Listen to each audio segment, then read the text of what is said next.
रुपाली चाकणकर यांच्या राजीनाम्याने महाराष्ट्र ढवळून निघाला। महाराष्ट्राचे राजकारण आज वेगळ्याच वळणावर जात आहे। सावित्रीबाई फुले, राजमाता जिजाऊ, अहिल्यादेवी होळकर यांचे विचार सांगणारेच आज बुवाबाजीला बळी पडलेले आहेत आणि महिला आयोगाचे अतिशय महत्त्वाचे समजले जाणारे अध्यक्षपद सोडण्याची वेळ रुपाली चाकणकर यांच्यावर आल्यामुळे महाराष्ट्रातील शाहू, फुले, आंबेडकर, छत्रपती शिवराय यांची विचारधारा कुठेतरी खंडित झाली की काय, की ही विचारधारा फक्त भाषणांमध्ये सांगण्यापुरती शिल्लक राहिली, असा प्रश्न आज प्रत्येक महाराष्ट्रीयन नागरिकाला पडलेला आहे। रुपाली चाकणकर या तर त्यामध्ये दिसतच आहेत। त्यांच्याशिवाय अनेक राजकीय पुढाऱ्यांचा देखील या अशोक खरात बरोबर जवळून संबंध आल्याचे चित्रफितीवरून तरी दिसत आहे।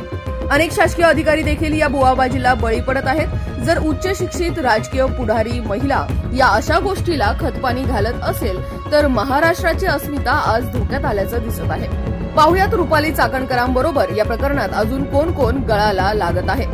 महिला आयोगासारखे अतिशय महत्त्वाचे असणारे हे खाते, यावर अध्यक्ष म्हणून काम करणारी महिला ही अतिशय जबाबदारीने वागणारी असावी। कोणत्याही पक्षाची ती हुजरेगिरी करणारी नसावी। समाजातून ती निवडली जावी अशी अपेक्षा सर्व स्तरातून व्यक्त होताना दिसते। रुपाली चाकणकरांनी दिलेला हा राजीनामा केवळ नैतिक जबाबदारी नसून सत्याला सामोरे जाण्याची ही परीक्षाच ठरू शकते। पाहुया भविष्यात हे प्रकरण कोणत्या वळणावर जाते ते। जनतेने आता अशा विकृत नेत्यांपासून व बुवांपासून सावध राहिले पाहिजे। कमेंटमध्ये आपल्या प्रतिक्रिया द्यायला विसरू नका। अशाच नवनवीन बातम्या व घडामोडी पाहण्यासाठी आमच्या चॅनलला लाईक, शेअर व सबस्क्राईब करा।